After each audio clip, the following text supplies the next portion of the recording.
In Germany, they believe in Saint Nick. Saint Nick. Tell me about Saint Nick. What do you mean so Saint Nick? Saint Nick is the guy who looks like Santa Claus, but is not nearly as fat. He comes and fills up your boots full of chocolates and like nuts and oranges. No, mandarins. They just don't do Santa. They also have like Knecht Ruprecht. See, I'm gonna have to put subtitles on that one because I couldn't repeat it. Knecht Ruprecht is like the bad guy to Santa Claus in Switzerland. Sorry, what? Knecht Ruprecht. Yeah, he's like the anti Saint Nick or whatever, and he would, if you were good, you would get something good from Saint Nick, like your stockings filled or whatever. But if you were bad, you would get put in a bag by this dude and then beaten and dragged away to his lair. He's pretty mean looking. These characters act as foil to the benevolent Christmas gift bringer, threatening to thrash or abduct disobedient children. What? Yep. It's pretty freaking dark. That's pretty Whoa, this picture, that's scary. Oh, ew. That's the actual story of Knecht Ruprecht. Ew, what the That's horrible. That's German for you, man. If people looked more into what the Germans have for like children's stories, because right, they're pretty old. They're old culture. They have all the way back to medieval times. These stories kind of developed from them. Knecht Ruprecht is usually seen as half demon, half goat, looking figure bearing devilish horns and a monstrous tongue. And on this picture I'm looking at, he's licking the child's forehead while pulling while pulling his ears, and that is weird as can be.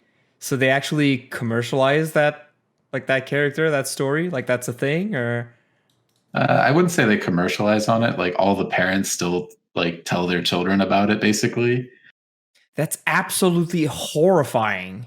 I'm now looking at a picture of him with children and like enslaved, I guess, with their sounds about right. Wrists tied up. Yeah. Huh? Wow. Yeah, no. What, you thought they just get taken away? No, they get like beaten to and stuff like that. That's got to make sure they learn. How is this a thing? That's why you guys behave well. Yeah, we have severe consequences. What else is messed up in Germany? Did you ever hear about the guy who cuts your thumbs off when you're a kid for sucking on your thumbs? Definitely not. Okay, so his name is Struwwelpeter,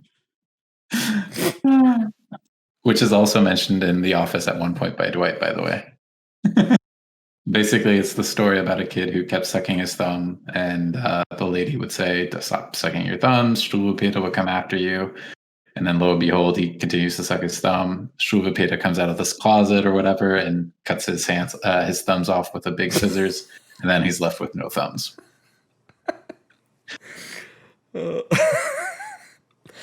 You know, here we say carrots are good for eyesight, so eat your carrots. Not if you don't eat your carrots, you're going to die.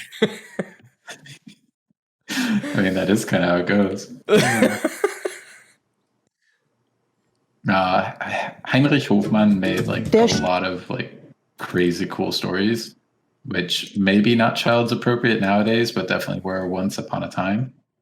If you don't stop this naughty habit, the tailor, quick as any rabbit, will come with shears and snip your thumbs as though he were but picking plums. Out she goes, and what a sin! Whoop! The thumb the mouth is in. Bang! The door wide open flies. In the running tailor hies.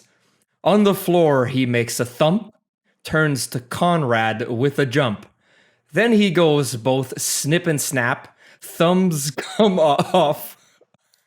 Thumbs come off the little chap. The shears gave them a sudden whack. Conrad's screams won't bring them back. That's so messed up. Augustus was a chubby lad, fat, ruddy cheeks Augustus had, and everybody saw with joy the plump and hearty, healthy boy. He ate and drank as he was told, and never let his soup get cold. But one day, one cold winter day, he threw away the spoon and screamed, "Oh, take the nasty soup away! I won't have any soup today. I will not eat my soup. I will not eat it, no."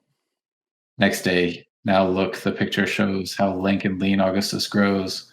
Yet though he feels so weak and ill, the naughty fellow cries out still, "Not any soup for me, I say. Oh, take the nasty soup away. I will not eat my soup. I will not eat it, no." The third day comes. Oh, what a sin to make himself so pale and thin. Yet when the soup is put on the table, he screams as loud as he is able, "Not any soup for me, I say. Oh, take the nasty soup away. I won't have any soup today." And then he dies. He's like a little bit of thread. And the fifth day, he was dead. So the moral of that story is eat your soup. If you don't eat your soup, you're dead? Pretty much, yeah. Not like if you eat your bread, you'll grow taller. Ha ha ha. You gotta take it the other way. And then we wonder why Germans are so serious all the time. There's the one, like I had these books in like they were made out of like wood, like they're specifically made for children, like children's books. Huh? Then how the pussycats did mew. What else for pussy? Well, it's type mew. They do. Yeah, it's. I think they typed mew because it rhymes with do. Then how the pussycats did mew.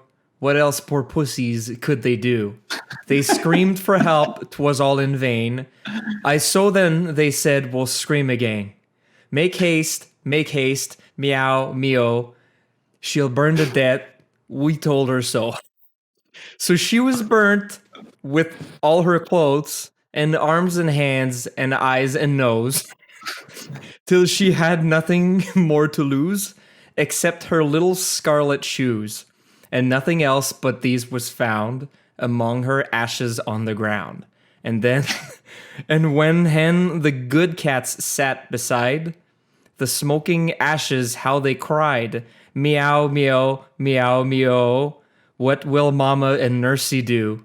Their tears ran down their cheeks so fast, they made a little pond at last. Huh? This is fucking bad. Oh, yeah, in The Office, he calls it the Belschnickel, right? Belschnickel, yeah. That's Rumpelstiltskin or whatever.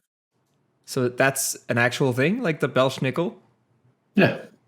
Again, it's the same thing as Knecht Ruprecht, Schwarze Peter, that one, Belschnickel. Like there's so many versions of it that's like spread throughout Europe. There's never just good. Like in the US culture, that seems to be very much of what it's about. There's only Santa Claus. There's only, I don't know, some magical being that does good. And in Europe, they tend to like to have that consequence or that dark side like live right beside it.